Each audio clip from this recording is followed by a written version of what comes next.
to laugh when I think back at this because she really thought she was going to have this situation under control. And me, from the outside, I was like, this ain't going to go good.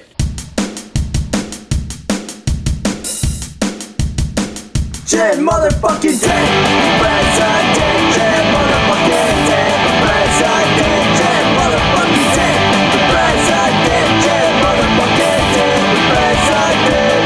Hello Poppets, how's everybody doing today? I hope you're doing well. I have been asked to do videos about crazy nursing stories. And trust me, I have a lot of crazy nursing stories that I could tell you all. I really don't want to tell a lot of crazy nursing stories. Like, you will not catch me talking about anything that has happened with the patients that I take care of right now. But with that being said, I've been a nurse for a long time and there's been a lot of crazy stories. So I sat down and I started thinking, I was like, what is the craziest nursing story that I could tell? And tell it in a way so that it does not give out any identifying information. And I did come up with this one, and this one truly is the craziest shit that I think I ever saw as a nurse. Before I begin, I just want to tell you that I am changing many details about this story.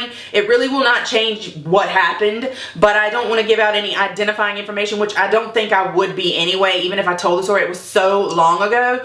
But I'm changing names and I'm changing a few details just so that it is not going to give out information that I shouldn't give out. So as I've said before, I've been a nurse for a long time, and for a big chunk of the time that I have been a nurse, I worked in surgery. I worked in the operating room, I worked in the recovery room, I did all sorts of things. I was in charge of the operating room at one point. I circulated, which meant I was in the room running around getting the things that the surgeon and the team needed. I also scrubbed in on cases, I assisted, I have done all sorts of things. This one particular day was orthopedic day. If you don't know what orthopedic means, it means it was basically bone day. The surgeon working that day was doing surgery on bones. I know I say bones funny. I already know that, bones. I don't know why I say it like that. Phone, bone, cone. People make fun of me. I don't know. But anyway, this day it was bone day. This one particular patient came in and he was having surgery on his knee. I was not involved in this case that day. I think I might have been working in the scope room, which is where we do the procedures where they put the light down your throat or up your booty to see your colon and to see your stomach. I might have been working in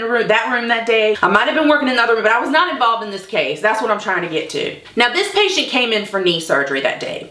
And he came in with a family member. If you've ever had surgery, you know you don't just come in and boom, you have surgery. It's a long process. Usually you have to get there like 2 hours before surgery starts, and there's a lot of paperwork, there's a lot of questions, there's all this stuff. Whoever it was that was going to be circulating on that case, when I say circulating, I mean they are not actually scrubbed up and working at the table on the patient. They're in the room and they're kind of coordinating what's going on in the room and getting different things that the surgeon and the team needs. It's a long story, but whoever was going to circulate on that case was the person who was responsible for going to interview this patient and his family member. Well, when they went to interview him, it became very apparent very quickly that he had some sort of mental or behavioral issue. A lot of people have those. Shit, I've got some of my own. We all got them. Don't be lying, because you know you do. But he had some sort of special like behavioral or mental issue. We were going to work with him on that. But I had a co-worker who was in charge of the operating room at that time. She was the clinical coordinator. And I have to laugh when I think back at this because she really thought she was going to have this situation under control. From the outside, I was like, yeah, this is going to be a fucking clusterfuck. But the people who were directly involved in it, they couldn't see what was going on. Let's just call her Teresa, my clinical coordinator, the person in charge of the operating room. She decided that she was going to basically like come to the rescue with this, and she was going to establish a rapport with this patient, meaning, you know, she was going to get in good with this patient. She was going to develop a sort of a relationship with this patient and develop trust. And I mean, I'm not belittling her for that. That's an excellent thing to do, but I'm just saying, like, it was apparent from the very beginning that this guy was going to be a problem. His family member explained to Teresa that, you know, he had some sort of behavioral issue that caused him to become very agitated and very aggressive very, very quickly. And Teresa was like, no, you know what? We're gonna be friends. I'm gonna be here with you. You're gonna cooperate with me. I'm gonna be your best friend during this. It's all gonna go fine. Which, God bless her, she was trying her best. I really don't want to sound like I'm belittling her for that, because I'm not. So anyway, Teresa's like talking to them. She's like, it's gonna be fine. I'm gonna be with him the whole time. I'm gonna make sure that this just goes well. We're not gonna have any problem. You know, it's gonna go fine. And the family member was like, I don't think you understand. This is really not controllable. And my biggest concern is not him going in to have surgery. My biggest concern is when he wakes up and he's confused and doesn't know where he is. He's gonna get very, very hostile and very combative. And Teresa was like, no, that's just not gonna happen. Okay. Now on this day, another co-worker of mine named, let's call her Pam, was working in the PACU, that is the post-anesthesia care unit, or otherwise known as the recovery room. Pam was going to be working with this patient when he woke up in the recovery room. And I told Pam, I said, between you and me, this is gonna be a problem when he wakes up. And Pam was like, well, what do you mean? I was like, you just need to make sure you have Teresa in here, and you need to make sure you get his family member back here as soon as possible so that he sees that person and so that he recognizes her and understands that he is not by himself in an area where he doesn't know where he is. So the surgery went well, no problems there. They did the surgery on his knee, put a dressing on it, wrapped it up, put a splint on it. All was well. Pam was in the recovery room. They took the patient to the recovery room, and of course Teresa stayed with him just like she promised she would. We went ahead and got the family member and brought her back there so that the patient would see her when he woke up. All hell still broke loose. I will just never forget this part. In the recovery room there were two doors. There was the door from the operating room into the recovery room, and then there was a door that led to the men's locker room. We as women did not go in the men's locker room. And I'll just never forget, they wheeled him in there, and he wasn't in there any time before he woke up and he went batshit. Totally batshit. I don't blame him because he had mental issues, so I am not making fun of him. I am really actually making fun of Teresa, who thought she was going to have this situation under control, but God bless her, she was doing her best as a nurse. I just was standing outside of the operating room kind of peeking in. I see this patient starting to flip his shit as soon as he woke up. He started just going completely bonkers on this stretcher, and he's like flailing on this stretcher. The people are like trying to hold him down. He's screaming. It's insane. Mind you, he had told Teresa while she was interviewing him before the surgery, he said, I feel like hitting you right now.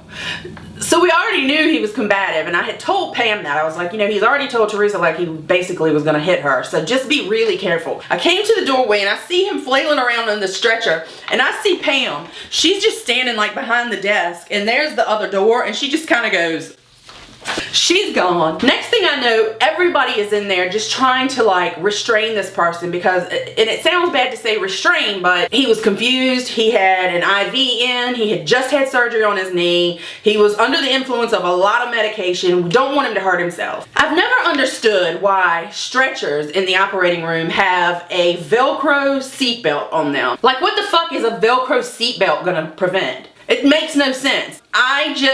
It was like something out of a fucking movie. He somehow got off of that stretcher, but he took the mattress with him because the way that it works is there's the stretcher, then there's the mattress on top of that, and then there's the Velcro seatbelt that just simply goes under the mattress around the patient. It's simply a strip of Velcro, but it's like heavy duty Velcro. He got off of the stretcher, but the mattress was still strapped to his back. And I mean, this is literally what it looked like. Everybody ran. He was walking down the hall with a mattress strapped to his back, bleeding all over the floor. At the time, it was fucking horrific. And everybody was just mortified. Everybody was so upset. It sounds hilarious now, but at the time, it was not funny. It was like being in a horror movie. Seriously. All I know is he went further down the hall with this mattress on his back, and from what I understand, he went down the hall back to the room he came from.